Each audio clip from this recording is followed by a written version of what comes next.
We go. See if I can get this to work right.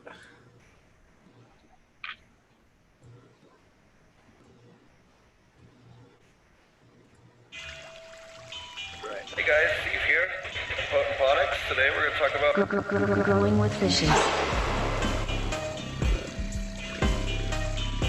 Hey guys, Steve here, Ponics. Today we're going to talk about Growing with fishes. Hey guys, Steve here, Ponics. Today we're going to talk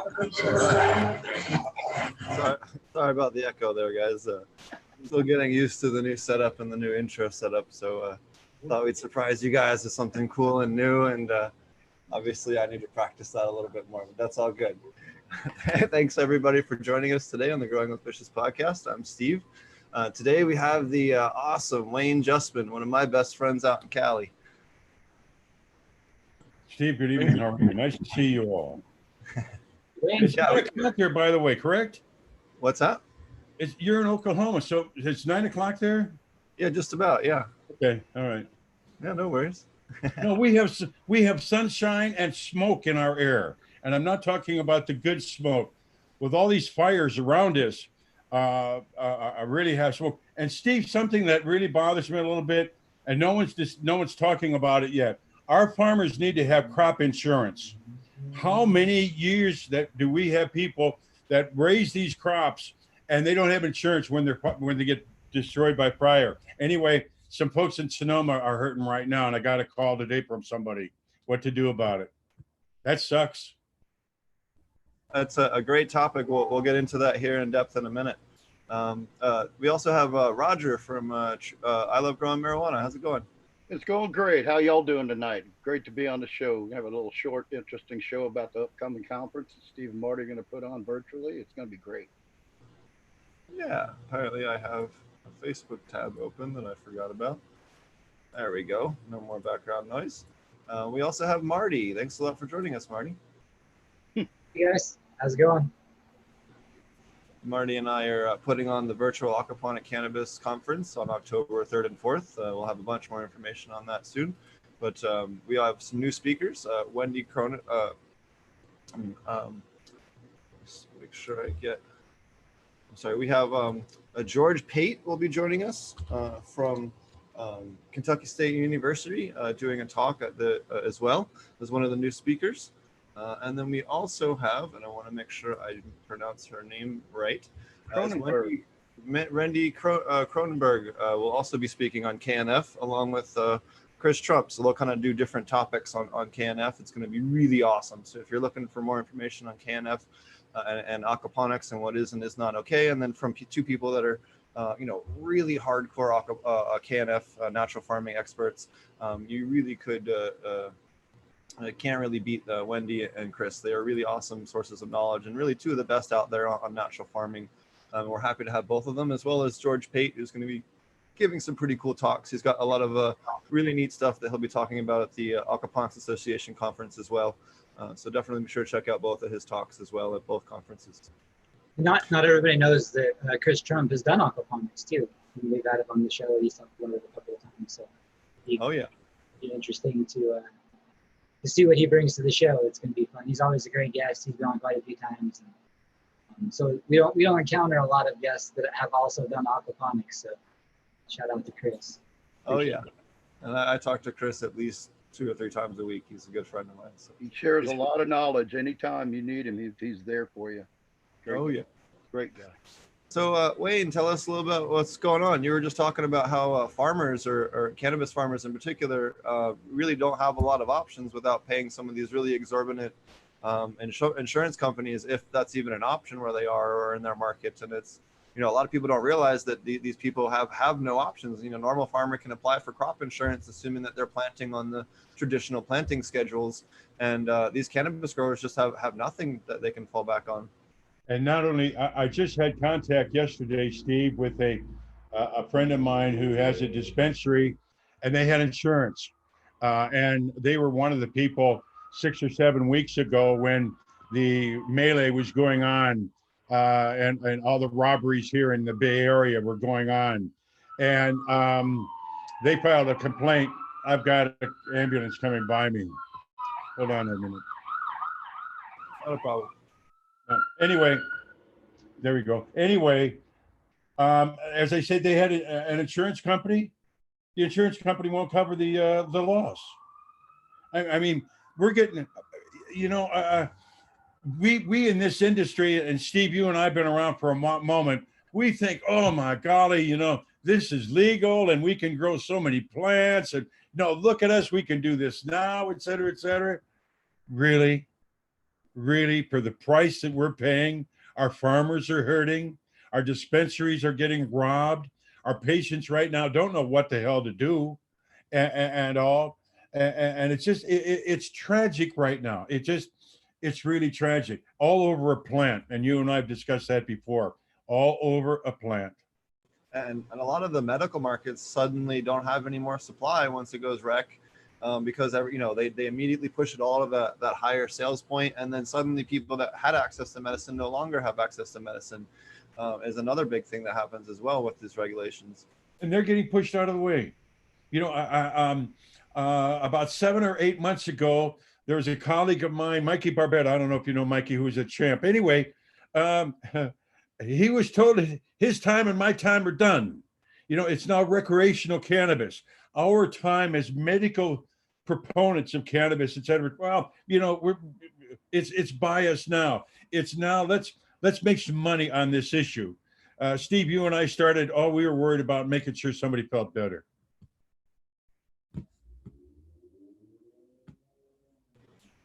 Oh yeah, and we're all passionate about you know, people's medical issues. It's, you know, we've donated a lot of cannabis over the years, and a lot of cannabis edible products, especially to people that needed it, and we still do. I know that anywhere that I'm making rosin, I donate all my rosin pucks. I find a little old lady who has a bunch of friends that are hurting. I teach her how to make, you know, some canna oil, and I just give her all my pucks, and I let her give it out to the community. She knows the people there. I don't.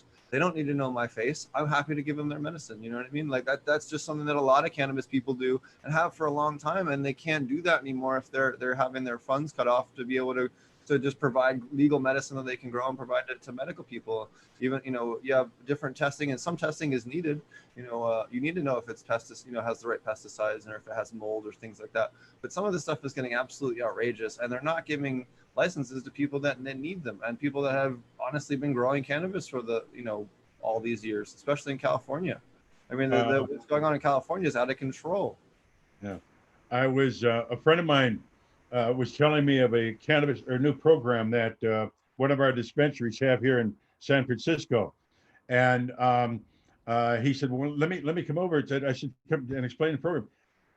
Would you believe a 3-page document to get free cannabis? Can you believe this? And I'm 75 years old, 33 years HIV positive, and I've got to fill out 3 pages of information that I kind of qualify for the medicine. Golly, I'm not, you know, I'm not sure about all of this stuff. And you, of all people, medical patient number 1, the first person to ever get a medical cannabis license in the United States. Well, that's it. You know, there a lot of folks don't know that story, and especially now, Steve, you go into these dispensaries, they don't know you, they don't know me, they don't know Jack Hara, they don't know Mary Rathborn, they don't know Dennis Perrone, they don't know 215, and maybe in a way you can't blame them. But yeah, I might be the first patient in the United States that got a card from a government source, but still, it's what about these other patients that go into these stores? You know, what about their needs? And by the way, if you feel that the COVID virus that all of us are going through, and these dispensaries, you only can go in and get something, you can't medicate inside. Black market is doing quite well. Quite well. And thank you to 64 and some other situations, doing real well. Yeah, and you're seeing a lot of it too. I mean, you're seeing the price point on cannabis go back up because of recreational as well, because, you know, that's the only place a lot of people are moving stuff. So it's forcing, you know, the black market doesn't, you know, they're only going to sell a certain percentage below what the stores are, you know. It's you know, you and I've been around. Do you remember the days of pounds for $6,000? I remember. I don't know, maybe not 6, but certainly 5. Yeah. I remember back then, that must have been about 1998, 92, 2000, somewhere back there where they had 6 for a pound. And they got it because we needed it at that time. And it was hard on the patient, the dispensary operator, but it happened. And all. And something, I don't know if you all have discussion about this in the past, something too that I was talking with one of our farmers up here, because of restrictions, our farmers are not able to negotiate with anybody outside of the state or the international market. And aren't we putting ourselves way the hell behind this eventual necessary market? Oh, I can grow my product, but I only can do it here in California. Well, hell, there are other people, there are other states that need it, Canada, Mexico, or international market. What are we doing to ourselves? And we thinking, oh boy, we're really making some wonderful progress on X, Y, or Z. The hell with it. So I have mixed feelings on the international market.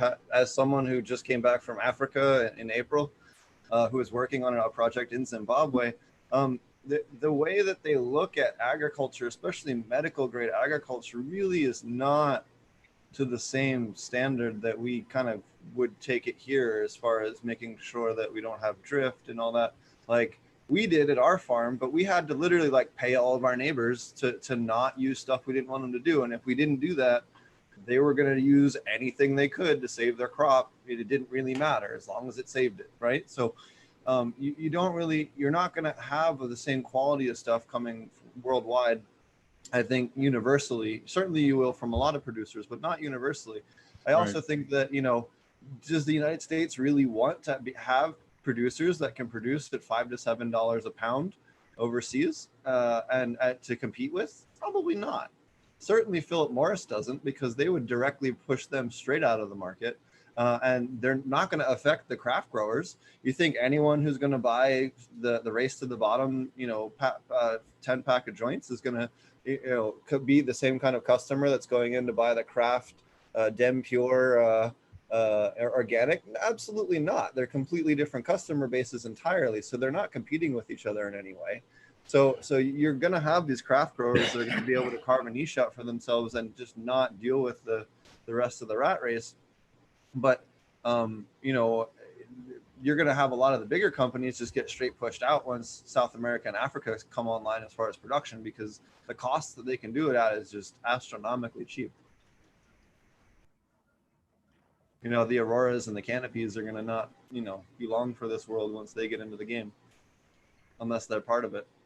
And that's something I think is going to really, what's that going to do when you can buy distillate for 5 cents a gram? You know what I mean? Like, edibles are going to get cheap, that's for sure. But hopefully it'll mean cheap medicine for people that need it. Maybe that's one good thing that'll come out of it, is you'll see cannabis products competing with Tylenol and Advil and other basic pain medications. And that's really where we aim some of the products we're working on here in Oklahoma too. Hey, what did you think? I'll tell you, they could have saved you and me a lot of headaches when they could have told us this 25 years ago. And it saved Dennis from getting shot. Brownie Murray and all these other folks have been there for a while. That cannabis was essential businesses. All right. They wanted to close our ass down. When I opened my place at 350, they closed our ass down and all. And now they include us as essential business. But again, you and I, and again, Dennis, all use of cannabis is medical. And now we hear 25 years later, somebody's finally agreeing with it. Gotta love it. So tell us about the dispensaries in the early days. I've heard a lot about them, but I don't think I've actually asked anybody, what were they selling? Like, what was on offer? What were the products that were available? What was the quality of the stuff? What was the experience like? Because I haven't really had anybody explain that. I'll let you know what we did at 1444 Market Street, the Cannabis Buyers Cooperative that Dennis Perrone opened in 1994. The federal government closed this in May of 1998. It was a 5-story building. I think that the San Francisco Examiner covered it best when they called it on a Sunday editorial a 5-story felony. We were very proud of that in those days. We were 5-story felony, and they made paragraph and paragraph of what we were doing inside there. We were smoking cannabis and having a good time and taking care of sick and dying people. And the outside world just couldn't understand that. But we had 5 floors. On the third and the fourth floors where our patients were able to gather. Fifth floor was for other. Anyway, this third and fourth floor were to gather. On the third floor is where we had what we called Mexican cannabis. Most of the cannabis at that time did come from Mexico, and we had it graded out, and we probably had, I think, from 5-star to 1-star, and it was hard to regulate what the hell 5 to 1-star meant. But we had cannabis on the first level, on the fourth level, and then when you go up to the fourth floor, that's when you had California marijuana. And in those days, I'm talking 94, 5, and 6. Hell, we were lucky to have 6 or 7 people who grew at that time that were able to come down. Eddie Lepp was somebody. You remember the very few people that were able to come down. So we didn't always have a good choice as far as the product. We made the prices as reasonable as possible to cover the expenses. We had baked goods. Obviously, Brownie Mary was there, and we had her baked goods. And then as she passed away, other patients brought in baked goods. We also had a young lady who gave us some tincture, who was from, where was she from? Menlo Park, where she made a tincture. But the dispensaries, you walked in, and the third floor was very, very large. The building was about 13,000 square feet. So you got about 3,500 square feet on each floor. You had tables and chairs, sofas, lounges area. It's like someone's living room. You want to go in there, get your material, sit down and enjoy yourself. There was no time limit. Usually there was some kind of music. Many times it was live, and you got to know people. There was no time limit. You want to come in there and all. But again, Steve, you met many of our patients. They came from the Tenderloin Housing Clinic hotels, single room occupancy hotels. All right. They didn't have a lot of money at that time. They didn't drive to work. They didn't come in and say, listen, we want a quarter pound of this, or we'd like to have an eighth of this. Many of our patients, we used to have what's called a $3 bill, a $3 bag. And when you couldn't really afford something, but you didn't want to just walk without it, we had $3. But also, too, we gave so much of it away. We gave it so much of away. And it was just a great way to get away, to meet friends. Most of us were sick, and many of us died. And it wasn't a place that you had to be fancy, but just go there and enjoy yourselves. What a great place, though. And you met Dennis. You know what his energy was like. Oh yeah, Dennis was an awesome person. You know what his energy was like. Oh yeah, I met him lobbying against Amendment 64 and working out there in California, and got to You know came him over well. you came over to his home. Oh yeah, many times. You enjoyed your visit. Oh yeah, Thanksgiving, enjoyed your Christmas, visit. New Year's. Good times for sure. Yeah, what are some of the other more interesting events? Last time you were telling us about when you guys were up at a house and the police showed up and you guys had all kinds of fun up there. You were giving them a hard time. What's another good story? A good memory that you have might be a fun, interesting thing a lot of people don't know about some of the early days. There's a lot of people that haven't had a chance to hear a lot of the things that went on back in the day, or maybe don't know, or maybe they're just turned 18 or 21, don't really know how crazy things used to be. Can I, rather than talking about Dennis, I do have another story that's related. Oh, sure. Yeah, it doesn't have to necessarily be about Dennis. Just anything about the old days. Yeah, but if I drop the name Terrence Hallinan, would that do anything for you?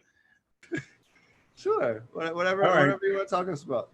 Terrence Hallinan, for those, I met Terrence Hallinan. He was a supervisor for the Board of Supervisors in San Francisco, and that was in 1987. He was a district supervisor till the mid 90s, when he ran for and successfully won the district attorney position in San Francisco, which he held for 3 terms. Terrence Hallinan was invaluable to Dennis and any of us that were in the movement at that time. Please understand why. Being the chief law enforcement officer at any time and for any reason of his cause, he could have come to us and said, not in my town. And he could have cut us down. We've got counties now in California that they don't allow anything about cannabis. Same situation here with San Francisco. He is and was the chief law enforcement official, and he could have cut us down, but he didn't. He was very, very supportive of what Dennis was doing, of what he knew Brownie Mary, he knew Jack. In other words, that was also helpful. He knew and was part of the players and all. So anyway, let me get to the story. So, I knew Terrence. He passed away a couple of years ago, but I knew him. So anyway, we're going to a normal conference in Tiburon, which is just over the bridge and all. And Terrence picked me up, and he was with his wife and his daughter. We went over, and George Zimmer and a number of people from George Zimmer, the Men's Warehouse, and some Keith Strop, and a number of people were there from Normal, and I had a great evening, et cetera, et cetera. So we come home, and he comes across the bridge, and they were staying in the avenues at that time. And so Terrence said, Wayne, I'll give you a ride home, but let me drop off the kids, or my wife and the kids. He said, and he did. And then he said, listen, wait here while I go get a joint for us. Okay.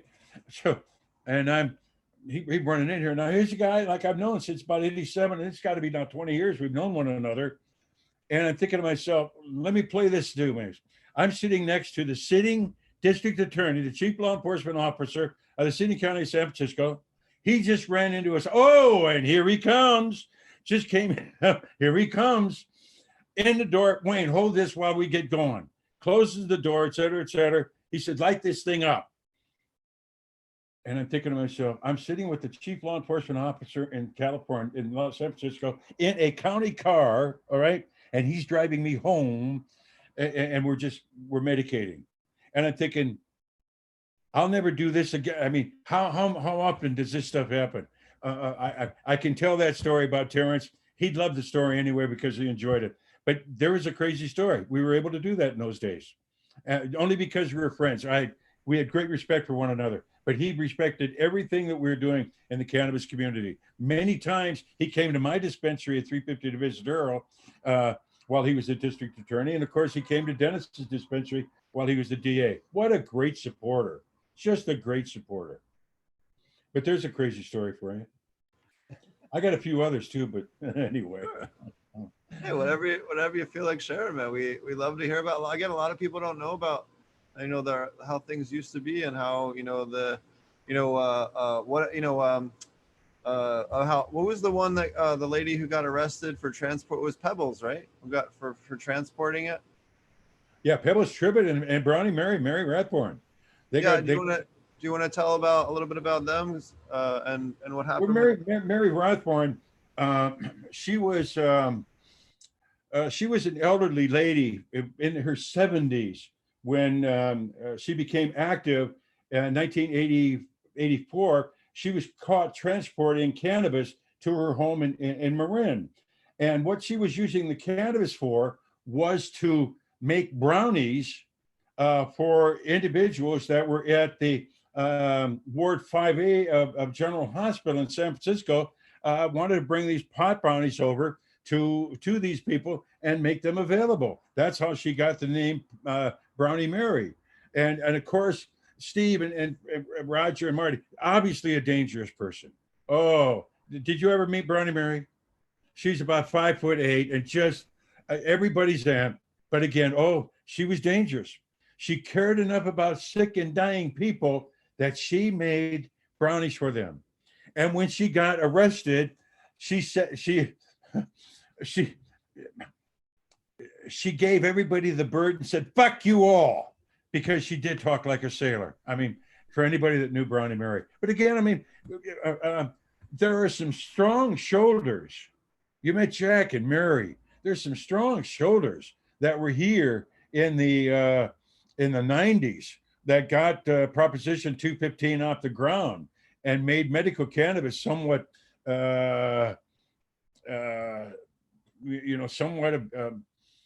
somewhat tolerable. We got that discussion started. We got medical cannabis started, which was so very important. Absolutely, yeah.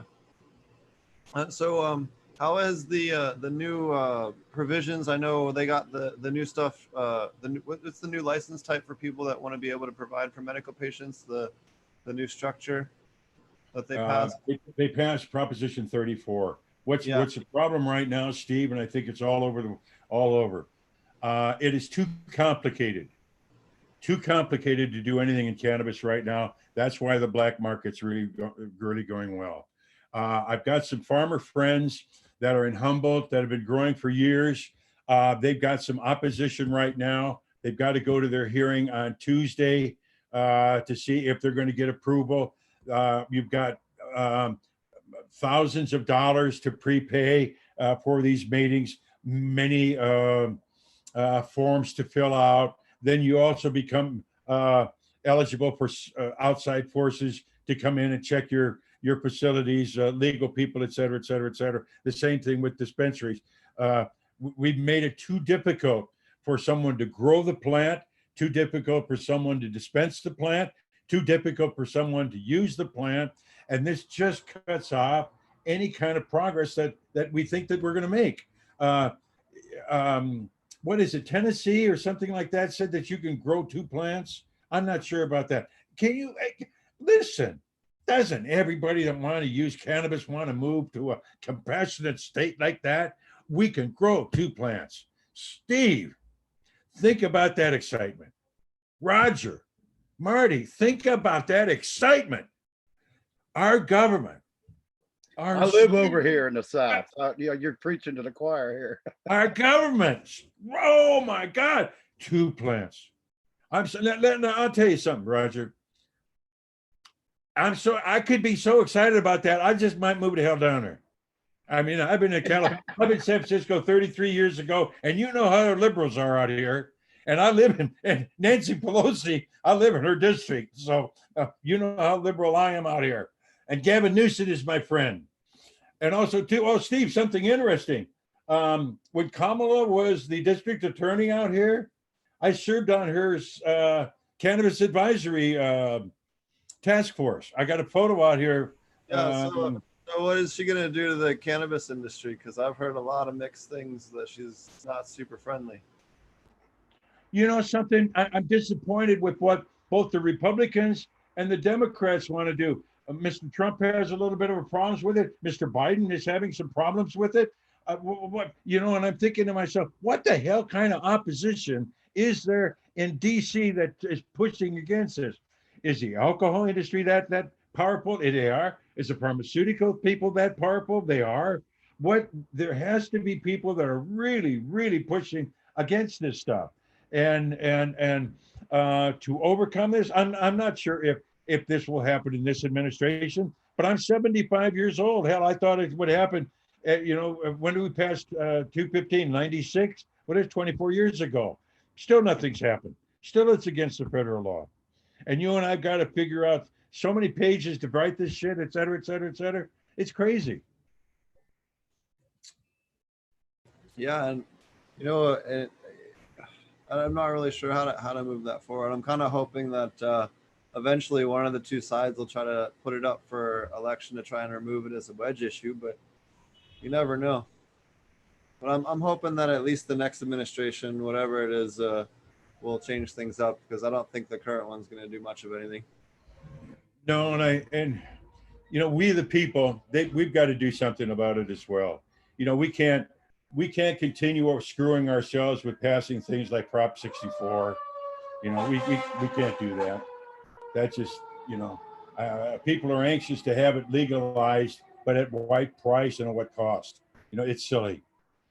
All because I want to grow a plant or then have access to a plant, and now I've got to jump through all these hoops or fill out all these forms. No, I'm not big on that stuff.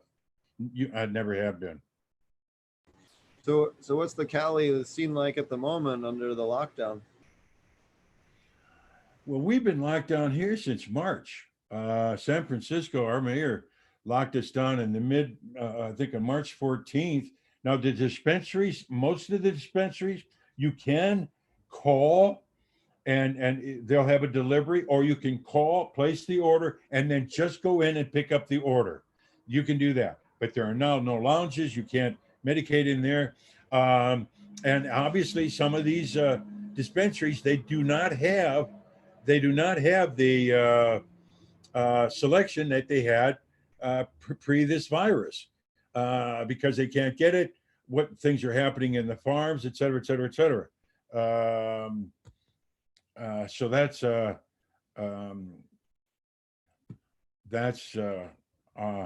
problem. We don't have that. And then also too, Steve, you're familiar with Magnolia Wellness? Debbie Goldsberry's place? I think I was there once. Okay, anyway, the point being is that I just saw a little bit of note of her. She has been closed for the last 3 months, not just because of the virus, but she was raided, or not raided, but robbed twice, armed robbery. And the problem that they did so much destruction on the inside of the building, not only, and then taking thousands and thousands of dollars of product. And here was another thing. The insurance won't cover it. So it's taken them a while to put themselves back together. And that's what we're doing. You know, I mean, it's hard every way. And then of course you don't have banking. We can't take the money to a bank at the end of the evening and make sure that it is secure. So no wonder, hell, it's like, why did Dillinger rob a bank? Well, that was where the money is. Well, they robbed the marijuana places because that's where marijuana and money are. Hell of a deal. Awesome. So it's been kind of crazy out here in Oklahoma. We have different events going on occasionally. I know there's a big event going on at the end of September. They're doing a smoke and glow. There's a place out here, and they do kind of these like outdoor concerts and stuff. It's kind of neat. So kind of getting slowly back to normal. I think they don't take it quite as seriously out here as they do on the coasts. But so what's some of your favorite stuff to smoke out there? I know you have access to quite a bit out there in San Francisco. What are some of your favorites over the years in terms of different strains or products or different things you found interesting? I'm going to use what Dennis said, and we've used this many times. When somebody said, well, what's the favorite strain that you're using? He says, the stuff I'm smoking right now. But golly, listen, Alaskan Mountain Fuck, M39, Blue Dot, J37, all of these names, and over the years that I've had, I do dab. Probably you saw me take a dab earlier. I do dab, but I do have marijuana and flower over here, so I try to keep things mixed. But I'm really fortunate that I do have access to some pretty good cannabis. And all. And again, I it's hard to say what my favorite is, because I really don't even know what the hell I'm smoking right now as far as the flower. You know, just like somebody will give me something and I don't really ask too much about it. The only thing I know it's going to be good. That I know. And I'm fortunate in that regard. Folks take care of an old man. But Steve, they say I took care of them too. Well, we'll try to balance that out. I know you're the first person I come see when I get off the plane in San Francisco every time. That's for sure. Well, we've been friends, and I've got great admiration and respect for what you do. It's always fun hanging out with you. I don't think I've ever had a single time where we hung out and I didn't end up just like dying laughing at least 3 or 4 times. You gotta have some good time. We were at Emerald Cup or something, and there was some guard is like, you got to keep your joint on this side of the line, and you're like dancing and keeping the joint like gyroscopically on that side of the line, and then like leaning back. It was fun as shit. I don't know, so many different fun things that we've done over the years, and hanging out over at the castle and all the different fun stuff. So great simple things, though, and that's the great thing about this plant. And for us that use it, we see how it can be a common denominator to bring people together. Because again, one of the things that you and I can share is this plant. We can share this plant. And that's a great thing that we do. And we do it all of the time. You know, somebody asked me one time, and over my time, they said, Wayne, do you think that you've given away more pot or you smoke more pot? And I said, that's not a nice question, because I like to smoke, but you and I give the stuff away. That's what it's about. That, I mean, for me, that's what, and I'm blessed that I get it, because the people who provide it for me give it to me. So I give it to other people when I have it and I have access to it. And geez, I'm happy to press it out. And folks know that I'll do that. Here, Wayne, here's such and such, you know, you go, just like you said, you know who the players are that need it. Oh yeah, absolutely. So what where do you see kind of things going forward as far as legalization or efforts out there in California? Are things going to be kind of stuck for a while? You think? I've heard talk of a revision bill. Do you know anything about that, or have you heard anything about what's going on out there with that? The Cannabis Reform Act. Hold on, actually, I brought it up when Mr. Supreme was on the show last week. Let me see if I can find the name of the paper here. Hold on a second. This paper, shoots. I thought I had it on here. No. Anyways, I thought I had it saved there, but there's a cannabis, hemp. Is it the Hemp Restoration Act? I believe Jack Herrera's son was involved with it. Hold on. There's a couple of there are a couple of things that are being considered. I'm really not sure.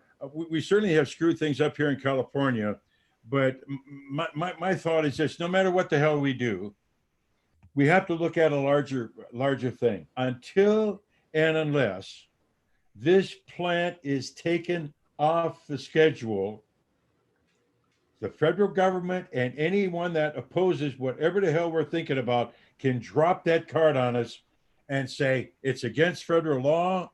That ends the discussion. We've got to get this thing removed. That's number one. And once that's removed, or in addition to that, we need banking access. We need banking access. Like I said to you, some of these facilities several weeks ago, not only did they lose product, they lost thousands of dollars because they were able to get access to safes and things of that nature, and money was there. You know, I know how much money we used to store at 350 to Visadero, and hell, that's 20 years ago, and all.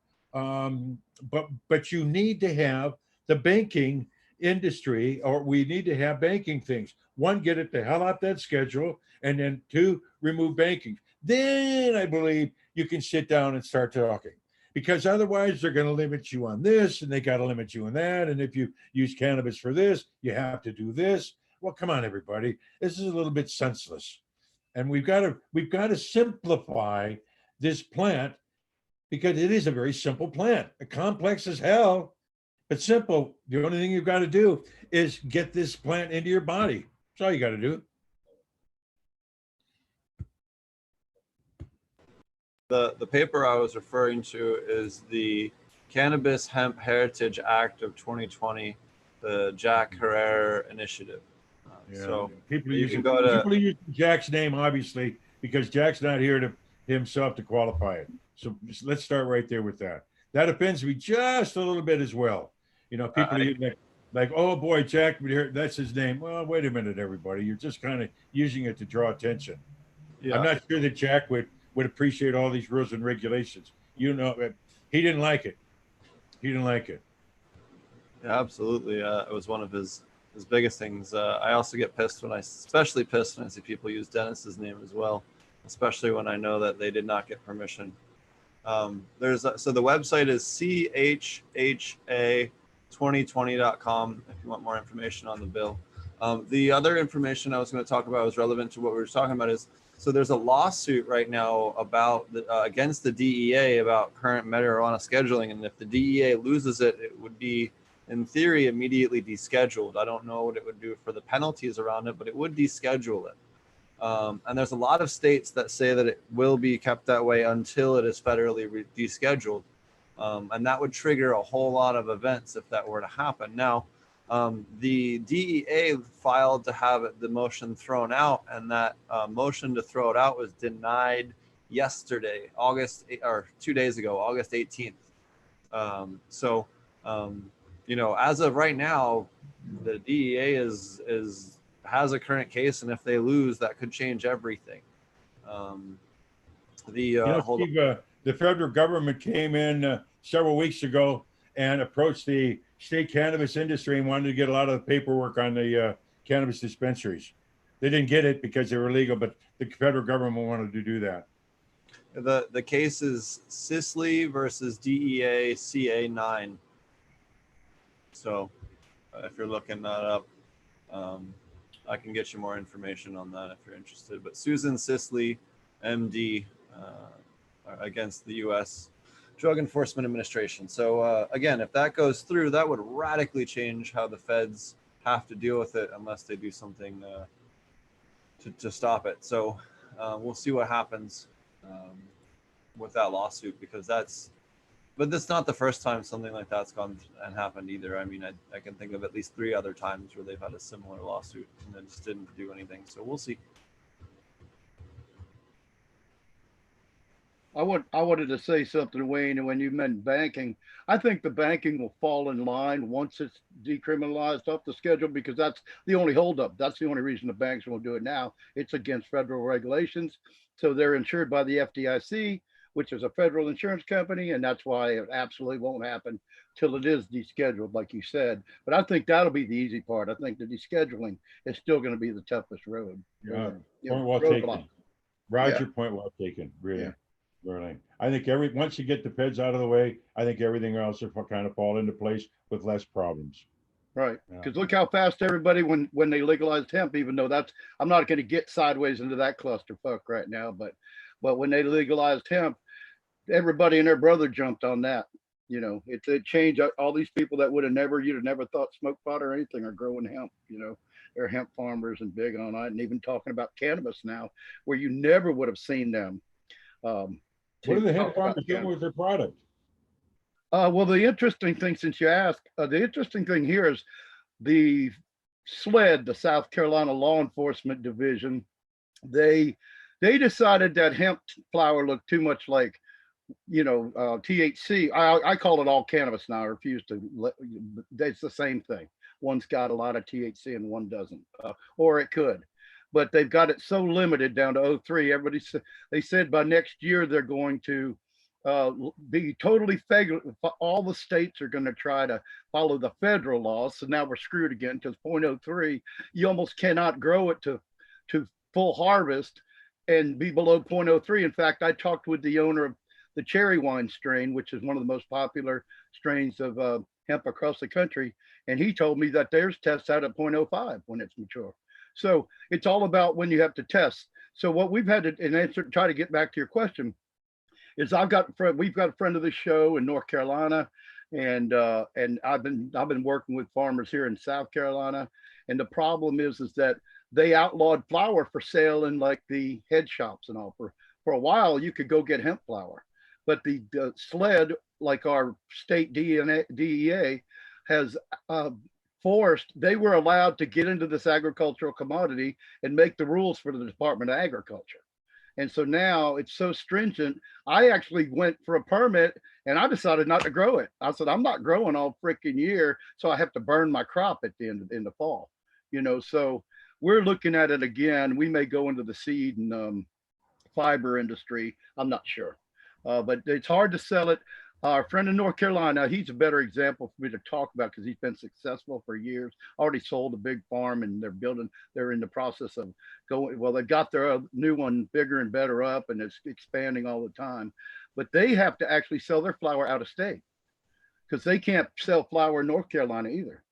So it's like it's really sick. So that's the biggest thing I see. And then of course you got all the farmers that think that we're going to, mow down their cornfield and grow hemp, and it was going to be like growing corn. So it's quite, and then if you call up the the State Department of Agriculture hemp program and you talk to them, I can't even remember what it was because it made absolutely no sense, but they're telling everybody it's like you're growing this or that. Like we always said, you know, in the forms they're similar, like growing tomatoes and stuff that fruit, you know, tomatoes and pepper plants and stuff like that. Tomatoes, even more if you got indeterminate, that's like a sativa kind of, it'll grow forever and grow as long as you let it grow. But they brought up some, I was like, are you kidding me? That's not, no wonder these guys are failing. They're looking up like how to grow some kind of field plant that's not a fruiting plant. And so that's, I don't know if that answered your question or not, but that kind of explains the dilemma that we're in. It's more or less that everybody legalized legal federally now. So everybody's paying out all this freaking money to the government and not many people are getting anything in return. That's what. Is that why they call it weed, man? Because you can just throw it in the field and nothing fucks with it. So I don't understand why the government wants to fuck with a plant. That just bothers the hell out of me. They're not messing around with the grapes up here that are grown in Napa or Sonoma. Right. You know, they're not trying to modify our grapes here, et cetera, et cetera, et cetera.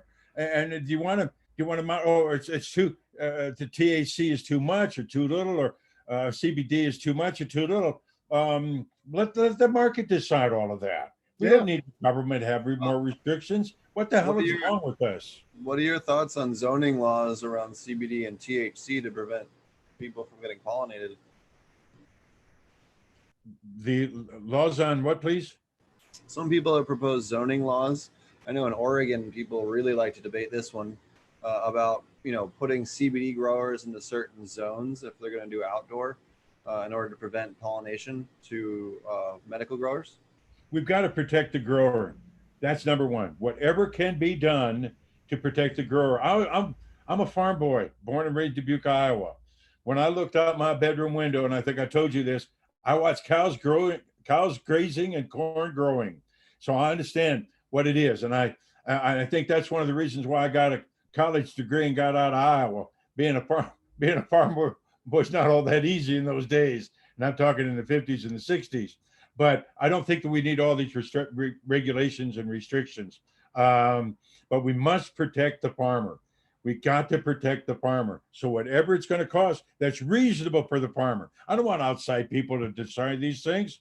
Have people that are knowledgeable. Let them sit and decide what the hell it is. Not a lot of elected people or people that just serve for a little bit. No, let the people that have the voice and are affected by this, they're the ones that should decide. They have the experience. They've got the skin in their game. Well, so that, you know, I think we can all agree that we need to get the guys from Weights and Measures to make sure the scale is right. And then we need to have some type of pesticide and mold inspection. And then we need to have some type of, hey, what inputs are you using so that you're not using something completely insane. But other than that, what do we need any more regulation than that for? And I think that, you know, taxing it at the same rate as food or any other type of agricultural good up to that point is perfectly reasonable, but not for medical patients. You know, if you need it for medical, then you shouldn't be taxed, you know?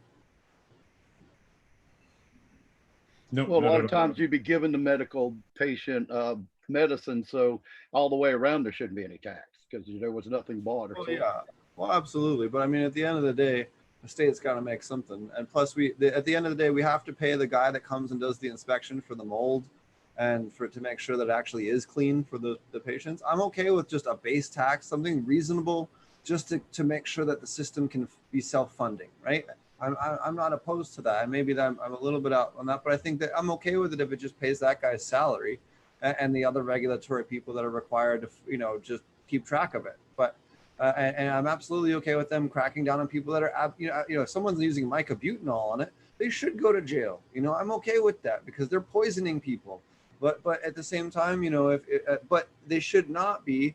It should have an investigation because people could also have a neighbor who is spraying their fruit trees and that they spray their stuff accidentally and it might not actually be intentional. You know, so I do also think that, you know, they also need to look at intent too. You know, because I have seen people that were, you know, good quality growers that I know for a fact didn't spray their stuff with anything that had problems. In fact, there was just someone I know in Humboldt that was trying to track down the same thing that's used in Frontline. And here it was, they think it was because and grapes and most of your vegetable stuff, it can be at 2 to 4 parts per million. But for cannabis, it can't be detected at all. Not even detected. What? And this isn't something like mycobutanol. This is something that doesn't actually convert when burned. There's no reason for this. Like, this is insanity. You shouldn't have to regulate the diet of your employees, you know, even wearing gloves, in order to ensure that you have no cross contamination. This is a lot. And the other thing too, if you're an outdoor grower, what's to stop like a coyote that ate the neighborhood cat? That this is a totally realistic scenario, from peeing around your plant and then getting it uptaken through the roots and then failing you. That's a completely reasonable scenario across the United States. Or a neighborhood dog and ate it. So you got to have some kind of sane tolerance here. That's you know, that, or hey, do the to vegetables. You know, let's have clean across the board, and you know, but pick a side, because treating cannabis growers to this psychotic level of scrutiny versus when grape growers can be at, you know, 4 billion times higher is insane.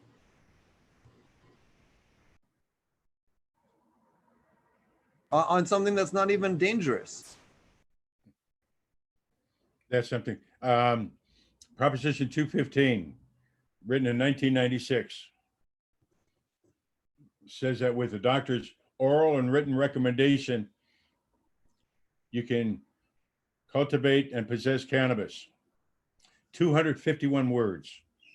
251 words. One of the things that Dennis, myself, Jack, all those people that put that thing together, you keep it simple.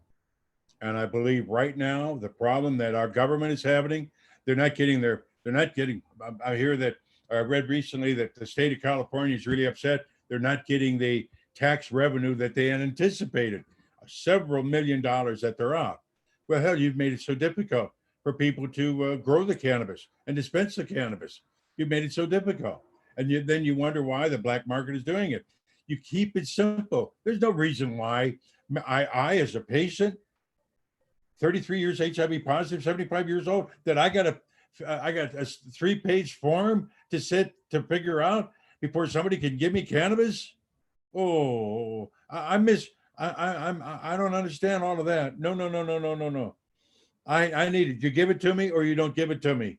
I don't need to fill out forms. You know, same thing with the dispensary operator, the same thing with farmers. We've made it so difficult. Roger, the same thing down in your area. So damn difficult that it's so hard then we want to obey the law, but it's so damn hard to do so. We want to follow the law, but then you've got to cut a corner here or cut a corner there. So damn hard. Well, not only that, but when was I given the opportunity to vote on where they put the opioid dispensary in my neighborhood? I never got a vote on that. Hey, and didn't Oakland just approved the sale of mushrooms? What's that? Oakland, California just approved sale of mushrooms. Holy crap. I might have to move. Yeah, Well, no shit.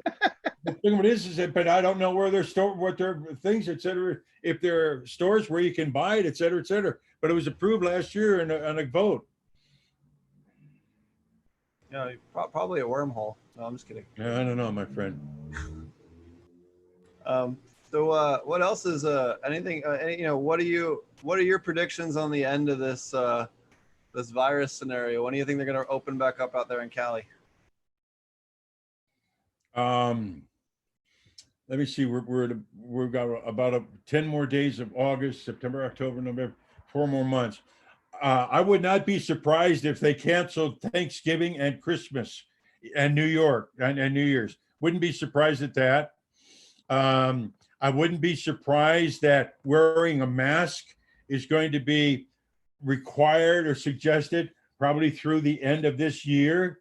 I have no problem with that. Like I said, I'll follow what you got to do. There's nothing open anyway. There's nowhere to go, you know, as far as where to go or things like that. I do wear a mask. I am aware of social distancing. I try to be aware of my health, et cetera, et cetera, et cetera. But I think this is going on. And then I follow this stuff too much. And from what I just heard a couple of days ago, we're no better off than we were in March. And I don't know what the hell that means. You know, I don't know what that means at all. Oh boy.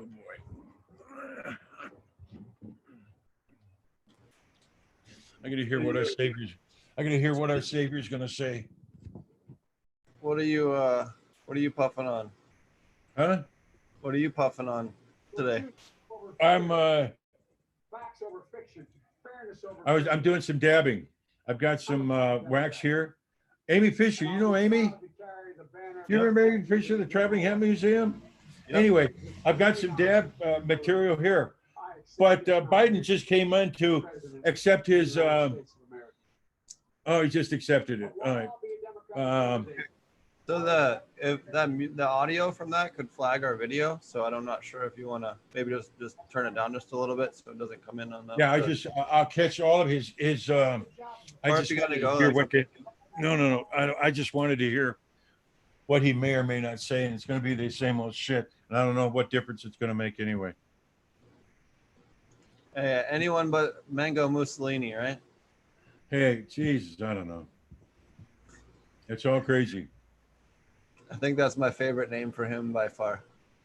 Well, that'll work.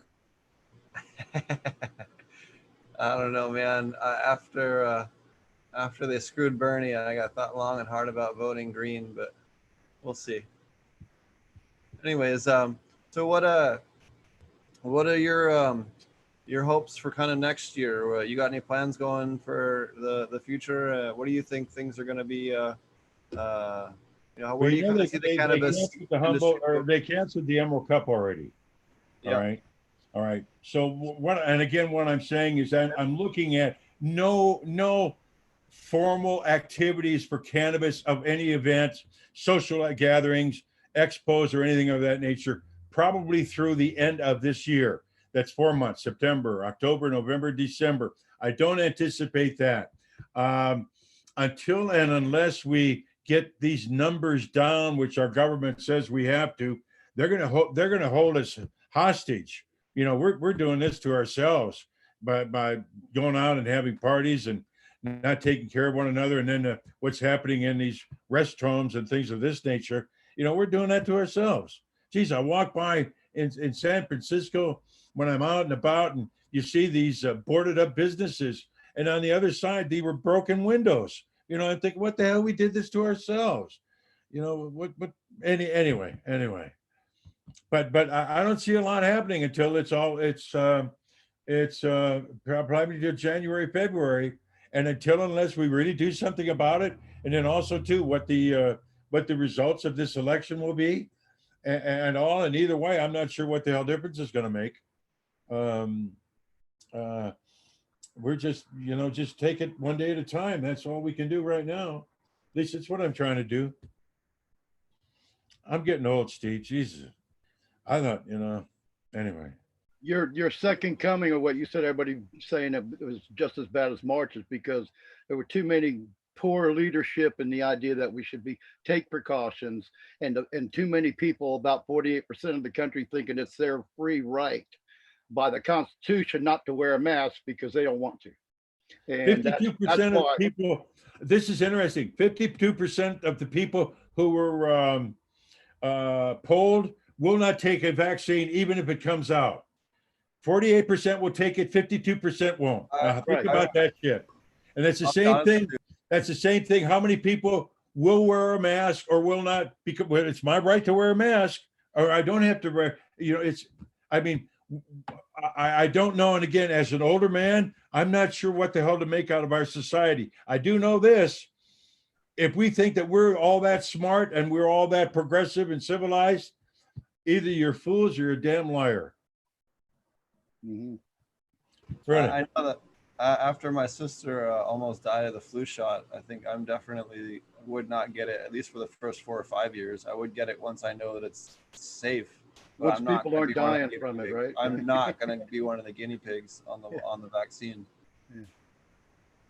And the thing of it is, I don't know about you guys. I got nothing else to do but sit here and watch this damn television in front of me. So one of the things I do in the morning is I turn it on and see what the hell's happening in the world.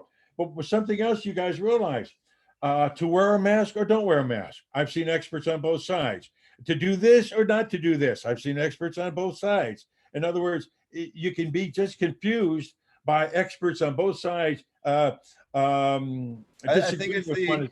well, I think the American media tries to play everything as a 50-50 argument when it's not. And I think that's a big, it's big. I have, as someone who's spent a lot of time in Canada, Jamaica, Africa, and other parts of the world, life isn't that way. And life isn't always balanced. And there isn't always two sides to every coin. Sometimes someone's wrong. And the United States definitely placates a lot too many times to people that are just flat out wrong.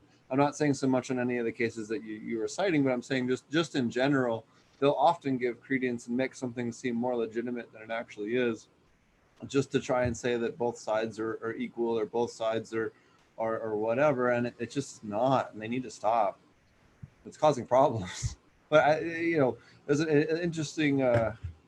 Anyways, I'll go off on Point well taken. Point well taken. Steve, I love it because Steve doesn't. We don't usually broach politics on this show, So it's kind of interesting tonight to hear Steve. I'm not trying to get too political, but right. I know you're holding back. Definitely some dumbassery going on at the government level. Yeah. I don't think, regardless of what party you're on, I don't think anybody agrees that things are going smoothly right now. Right. So. I'll just say I think it's blind ignorance by half the people out there. That's I'll leave it at a 50-50 conclusion right there. And until but it's not people their don't fault. read, they don't read, they don't know anything except what Twitter or Facebook tells them. They exist in their own little universe, in their own bubble, where they don't actually hear the reality, and that's part of the problem. So I'm glad I'm 75. I'm looking at 76 in a few months. Give me another 4 or 5 years, 80, something like that. Let me check out, because I wish I was optimistic about what our future might hold. I don't share that optimism that I might have had 50, 60 years ago when I was graduating college and now coming out, et cetera, et cetera, et cetera. When we can look at one another and call us the N-word or a faggot or a Jew, or we can assault one another. It's much too easy now to do this. And cannabis is still considered a drug, and it's dangerous. And we still, the earth is still flat. The moon is made of cheese. So at least some of these things are still solid out here. Yeah, no, that is one nice thing. It has been nice to see kind of the cannabis industry kind of purge a lot of those more negative aspects out of the general community here, especially as it's grown and become more I guess adult and more, maybe not adult, but more corporate probably is the better way to put it. In general, it has purged a lot of the more hateful people. You don't really see them around anymore, which is nice. Not all entirely, but certainly a lot of the people I can remember seeing that have had a lot of controversy are no longer around. A lot of new faces, Steve. There's just so many, but there are not a lot of us old people left that really, or that are involved in it anymore. Really most of the people just burned out. Oh yeah, that's true. No, that's true. Or our health issues. Look at all the number of friends I've got, and then of course Steve Cubby, he's got health issues, and other people have passed on. Pebbles has got health issues. Eddie Lepp has got health issues. I've got health issues. Some of the people that are there from day one and day zero, rather fact. Oh yeah. Well, what's going on with you in your garden there, Roger? You got anything going on in your garden, or you just looks like you got a hurricane heading your way before too long? I heard about that earlier, but I didn't get a chance to look out and see where it was, or I guess I'll be able to do that on some kind of news program later on. Well, we've been working on the greenhouse. We went out and cleared some more the other day. I'm waiting on a shipment of square tube steel for my sidewalls, and then we're going to complete the greenhouse once and for all. Got my 2 rolls of 6 mil plastic out there in the yard, just waiting to be put up. I'm so excited about it. And other than that, not a whole lot. Just trying to keep up. It's been raining here like for 3 weeks. It's It's been every time you think you're going to get something done, and it wasn't even supposed to rain yesterday, then it poured half the day. But other than that, no, it's going good. Got a lot of plants started and all. But they're basically just sitting around in limbo right now. You know, actually they should have been put somewhere, but it just the virus screwed us up for a while. I mean, I think I don't mention it much, but you know, we had a hard time getting supplies, or it wasn't even getting supplies. It was a hard time getting people on the phone. For instance, when the hemp deadline came up, that was like the deadline was at the end of March, I think, or the end of April, and they're closing their office, and then they're saying we're not going to extend the deadline or anything. But you couldn't even get stuff, you know. I mean, you couldn't get you couldn't go to an office, a government office. You'd be lucky to get somebody on the phone. I will say this though, that the hemp people themselves at the state level they've made themselves available as far as I'm concerned. I mean, I haven't talked to more than about 5 or 10 hemp growers, but I think every time I called, I was able to get a hold of somebody, get questions answered. I was a little disappointed that they didn't extend it, considering that we had 6 weeks upside down. Because in my case, a lot of what I had to have done, I couldn't get done because I couldn't even get into the county office to get something. Like they want a piece of paperwork. So then you'd have to mail it, you know, you'd have to request it for mail. And then that just takes weeks in general, you know, so it's things like that. But yeah, it's great. I think we're going to have another great end of the year. It was in the 50s and 60s at night till the middle of June. We ran through early spring weather until the middle of June here. Well, there is no climate change, by the way, but in the South, it was in the middle of June. It was 50, 60 degrees at night, literally chilly and cold, which normally would be hot and balmy. But it did, when summer came, it's been like 100 degrees for about, you know, ever since the middle of June. So I guess we're in 2 months, and we actually had a chilly night a couple nights ago. So I'm hoping we get a year like last year, since I'm so late to the game getting food and stuff into the greenhouse, because last year I could have grown straight through the first of the year. Usually you can't grow like after Christmas to New Year's. I've lost most of my plants unless you got a real good heating system. But in a natural setting where you rely, you know, where you just know you're going to lose them at a certain time, I wasn't growing last year. And last year we only had 3 nights through the whole winter that even got to freezing. So that's a bizarre climate, even for down here, you know, usually we'll get a week that'll be 28 degrees. And if you're growing anything and it's not in heat, it dies, you know. So, you know, that's about it, Steve. I appreciate you asking. I can't wait to, I keep forgetting we keep doing this work, and I keep forgetting to film it or take some pictures. I got to take some pictures. And I think once we start building the systems, like I said, I got almost everything now. Still waiting. I got to buy one more motor for one of my fans, and then just build everything up, build my end walls. And we're just going to run the 2 big old 48-inch fans. I don't know if I'm going to do anything for heat for this winter. It depends on if we ever get done, if and when we ever get done. I got a great partner, Ryan, who's been to the Regenerative Organic Cannabis Conference. You met him up in Maine. You didn't know who he was at the time. You just met this guy from Charleston, and then you guys all told me about him. And then somehow he saw us on the show one night, and that's how we got to be friends. And he hired me to be a consultant on a big farm briefly, and we decided to be partners. So I got a great partner, and he's would be the age of like my oldest son, if I had a son. So it's really great to have somebody energetic and like that to drive me. In fact, yeah, I'm getting old too, Wayne. I'm getting, I'm 67, and I feel I didn't feel old when I was 60, but at 67, I'm starting to feel like I'm 75 or 80 myself. Well, what makes me feel old is my body. Yeah, exactly. My body. Really, I'm not trying to be funny about this, because I was an athletic young man in high school and college, and I coached for a number of years in a Chicago high school, and I've stayed very, very active. But also too, I'm slowing down a little bit. I'm 33 years HIV positive. That caught up. But just the aches and the pains that come along. But that's something, Roger and Steve, that these administrators and bureaucrats don't understand about this plant. It is helpful to those of us that use it for medical reasons, whatever those medical or physical reasons might be. And it's really helpful. And that has to be understood. And unless you have people that have that empathy, it seems like it's empty words.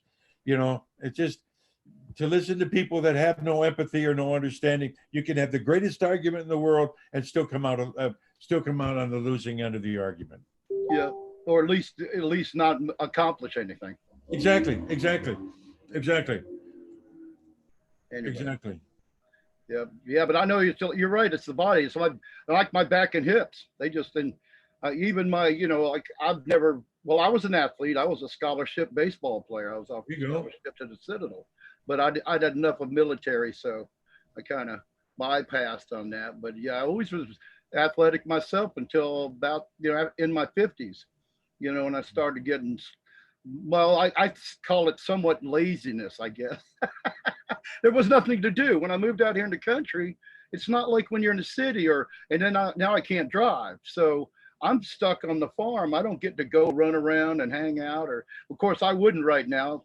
We go I got a bunch of friends that go and hang out in bars with everybody drooling all over each other. And personally, I feel like I'm healthy because I'm being smart about it, and I'm going to continue to try to do that. But yeah, I can't stand up too long in one spot. My hips will start trying to poke out my back. Well, cannabis got me through a heart attack about 10 years ago, hip replacement surgery. Now what I kind of been challenged by, and I talked to my doctor about this recently, are what I call these phantom pains. Yeah. Really. And I've kind of experienced that in my hands the last couple of days. They both hurt. And I think, well, what the hell did I do to hurt these things? Yep. And maybe in a few days they'll be gone. It doesn't hurt all the time, but they come and they go. These quote phantom pains. I have no idea what caused it, no idea how to get over it. That kind of is instant. And then I'm thinking, is this just a mind fuck? I can do that too. Well, isn't that kind of what fibromyalgia is?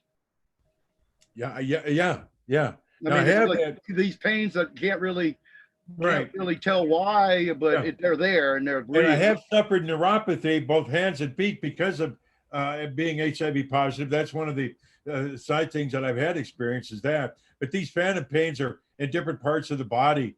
And like I said, they come and they go. They'll be like, oh, damn, that hurt, and gone as quickly. Yeah, and the cannabis helps. I know that for me too. Oh, it certainly does. Steve gave me some dry THC that really I used so well years ago. And again, any product that was cannabis product is, for me, it's helpful. Yeah, my friend gave me a little vial, a nice vial of CBD powder. And it comes with a little scoop in it, and you're supposed to maybe put it in a little water. I just drop it on my tongue. Sure, drop it on your tongue. And man, then and it's not any kind of, it allows you to, when the first time I did a couple scoops before bed, it was the first time I'd slept all night, and I can't remember how long. It wasn't putting me to sleep. It just relaxed my body enough that I was really able to sleep. So I can see it. A lot of people don't even realize, well, I don't want to mess with CBD. It doesn't get you high. Well, I'm high when I'm not hurting. There we go. I just like feeling good. I feel 10 times better, and I'm not high. My body's feeling good right now. So yeah, it helps. It definitely helps. I can't wait to see it progress, but I don't know. Like we said, there's no telling. It should have been done. And in fact, it hadn't been done yet still. It's just going to be, I remember the one president that was going to, but then he was going to sign, was it Carter? Carter was going to actually sign marijuana to be legal, but then they had the big cocaine wars, and he couldn't jump in like with cannabis, and when they were having a war on when the war on drugs started, which we know how much screwed up that was, but it was all because of cocaine that Carter didn't sign, push and sign for marijuana to be legal, and that's the only chance we ever had. I wish some of these organizations, Marijuana Policy Project, Drug Policy Alliance, whatever the hell they might be, why haven't they researched how cannabis became an illegal drug to begin with. Let's take it back to the 20s and start the research there. Let's look at Harry Anslinger, who referred to African Americans as darkies. I wonder how they feel about that now. We're worried about this cannabis that was coming over the Mexican border and the Right. Hispanic state, how they like that. And then, of course, that new music, jazz music that was introduced in the South. And again, that take advantage of the white women. Why don't we look at that? And then also, too, the lawyer that said, who the only lawyer to testify, I got a Hatch or something like that, the name.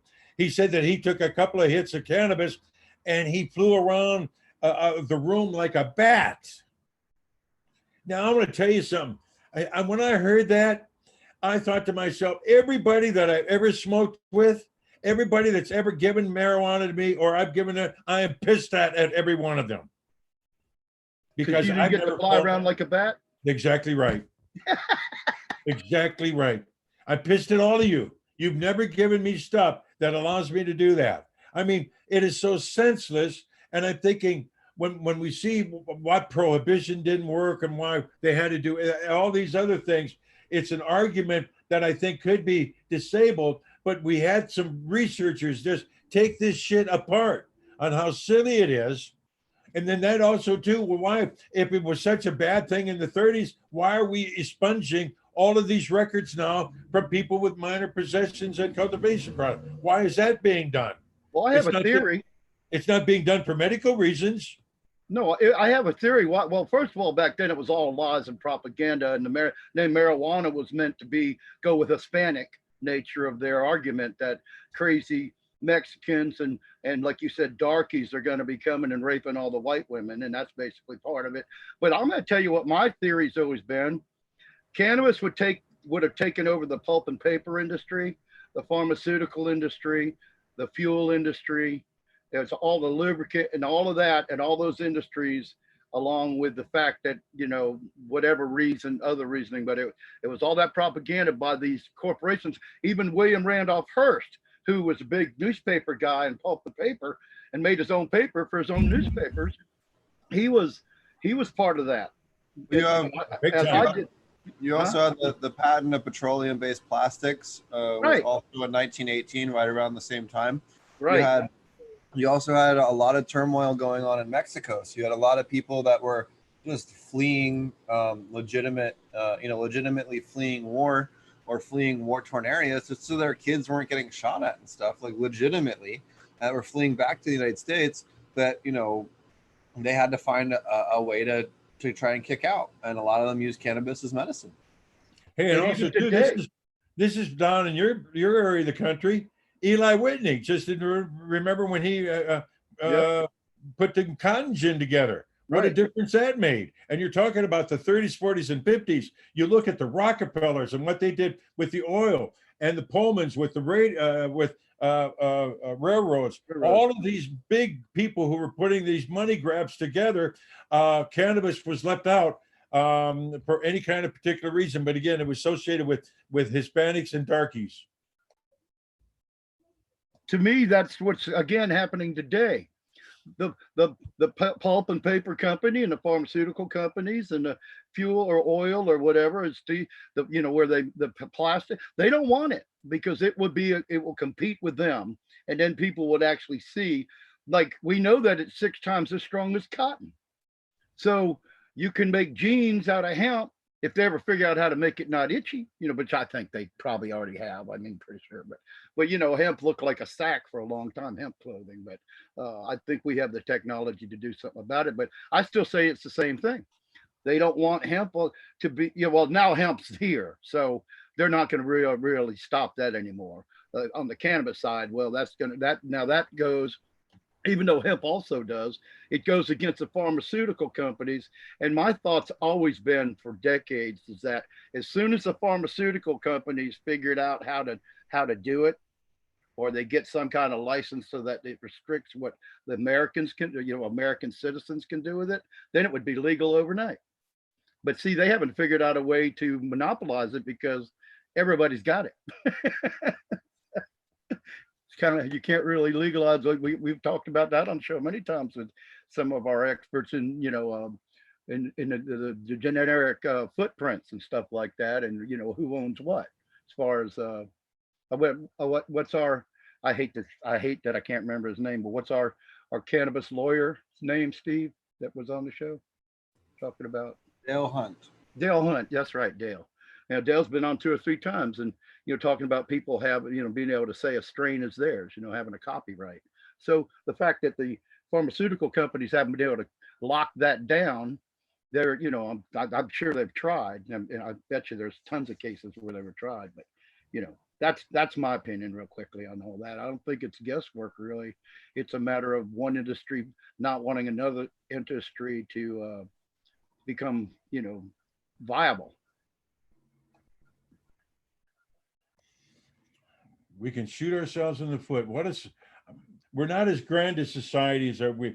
I think that if anything has taught us, well, maybe for myself, it's taught us we ain't all of that as a country. When we can't supply enough masks to take care of our regular people, or argue about some damn plant, and we can call one another racist names, et cetera, et cetera. Are we really all of that? And we have violence in our streets, et cetera, et cetera. Are we really all of that? And if we are, we've got a long way to go. If it was a Disney movie, we'd all be happy in the end because we had the magical plant that did everything for everyone. Yeah, there we go. There we go. There we go. And my problem, you said 67, is that right, Roger? Yeah, 67, yeah, right. Born in 57. Okay, you're up there with my generation. Yep. Our problem is that my 75 years, we really haven't done anything. Geez, I look at when we started in cannabis in the late 80s and early 90s as answering the AIDS epidemic, and you look at it now, right now, what the hell have we done? We say, well, it's legalized. What the hell is legalized? When you have to fill out so much information and sacrifice so much, that is not legal. That's not legal. It's regulated. It's not legal. And that's why they legalized it, to make it regulated, so you'd have right. That doesn't say anything about legal. When we planted corn in Iowa, what we were worried about is the environment, the air, the water, and the ground. We weren't told how many plants that we had, how many things that you could keep away, how many tomatoes we could have with the corn or the beets or the celeries or stuff like that. I think this is all irrelevant right now, and it's too over-regulated. And that's what's going to keep the black market going, and that's going to keep our growth very, very slow. And I know a ton of people in the black market are happy as shit about that, to be honest. Oh, absolutely. 64 was our proposition 64 out here, making the recreational. That was the best thing they could have done. Really, that's the best thing, because the black market's doing quite well. And I can walk down the streets here of San Francisco and be offered some pretty good looking cannabis, et cetera, et cetera. And these are just young street kids that are out here trying to make a survival. The black market's doing well. Yep. One day. Yeah, well, So. it's always funny to me when you hear people say, oh, well, the black market, these home growers can't supply the whole country. It's like, do you forget that that's the only person that supplied the country for the last 7 decades? Or did you forget that part? Every time people are threatened by corporate cannabis, I'm like, what are you talking about? We've been doing this for 70 years. This is dumb. What are you afraid of? Most of the guys don't know what they're doing on the huge scale. Cannabis does not grow on palm trees. It does not grow on Christmas trees. And also, too, you guys know this, but one of the things that I've always kind of thought, why do people think that growing cannabis is so easy? The cannabis plant, why do they think it's so easy? Like I put it in a potted plant, put it in the window. It's called weed, man. Okay. All right. All right. Well, Exactly. Well, because it grows wild in nature, so it can't. I guess so. That's one of the things. This virus is going to be over. All right, this virus is going to be over. The stupidity will continue on very well. It will rage on. On that point, we need a better virus. On that point, Kidding. one thing that I've said is, sorry, Just Steve, kidding, just just real kidding. quickly, is I have not seen one person, one study, or one doctor or anybody say that they've tried to do anything with CBD in relation to treating this. And I'm real curious about that, seeing the wide effects that CBD has on the human body now that we've been able to have trials. I have not seen one thing, and I think that's a mistake that I'm not saying it would cure anything or help anything, but I'd like to see it tried because I think that's something they're missing out on. Sorry, Steve. No, I was just making fun. We need a smart virus that makes people smarter. Yeah, because this one sure didn't do it. Yeah, right. Yeah, but yeah, and yeah, Yes, only it seems 170,000 like, deaths, but it's 170,000 deaths, but nobody brings that number up on a daily basis. They want to argue about other stupid shit. Wow. Alrighty, well, before we wrap the show up here, I just wanted to mention we will be hosting the virtual Aquaponic Cannabis Conference, free here on YouTube with product giveaways. We'll have Recharge, we have Foop, we have oh man, who else? We got a True Aquaponics. We're gonna have a whole bunch of cool people doing giveaways for aquaponic and soil products. In between speakers, we're gonna have George Pate speaking. We'll also have Wendy Cronenberg. We'll have Murray Hollum from Practical Aquaponics. We'll have Breeder Steve on the show. We'll have Chris Trump. We'll have Matthew Gates, aka Zenthanol, aka Sink Angel. We'll have Dr. Leonard Wilson from Australia. We'll have Roger Terry from True Aquaponics, Angela Tenenbrock talking about food safety and biosecurity on your facility. Marty Waddell talking about aquaponics. I'll be talking about aquaponics. We'll have Brendan Strath from Spectrum King LED and Grow More talking about microbes and lighting. We'll have Leanne Keys, Chief Cultivator at Habitat Life. We'll have Josh Rutherford talking about large-scale integration with living soil. We'll have a whole bunch of, we have a couple more speakers that we'll be announcing as well. But it's going to be a really action-packed weekend, October 3rd and 4th, starting at 8 a.m. Pacific. And each speaker will be giving approximately a 50-minute to 1 hour presentation. It's going to be a lot of fun and definitely a great source of information if you're wanting to learn a lot more about aquaponics or cannabis in general. Oh yeah, it'll be a lot of fun. So be sure to check that out again right here on the YouTube channel, Potent Ponics. Any last things you wanted to talk about here, Wayne, before we wrap up the show? No, I just want to thank you very, very much. We miss you here. Roger, it's a pleasure to share this time together. My best wishes to you all down there. Thank you. Oh, yeah, I've been on a show with you before. You've been on this show before because I've been, Steve invited me like a little over 3 years ago, about 3 years, 4 months. I think it was that about 40 months ago. And I pretty much was on every show for about 3 years. And because I remember a couple of your stories. So I thought I knew you from being on the show before. So, but I appreciate we got to really talk. I don't think we got to talk a lot last time. We got to do the old man thing and reminisce, tonight about the old days, so that was fun.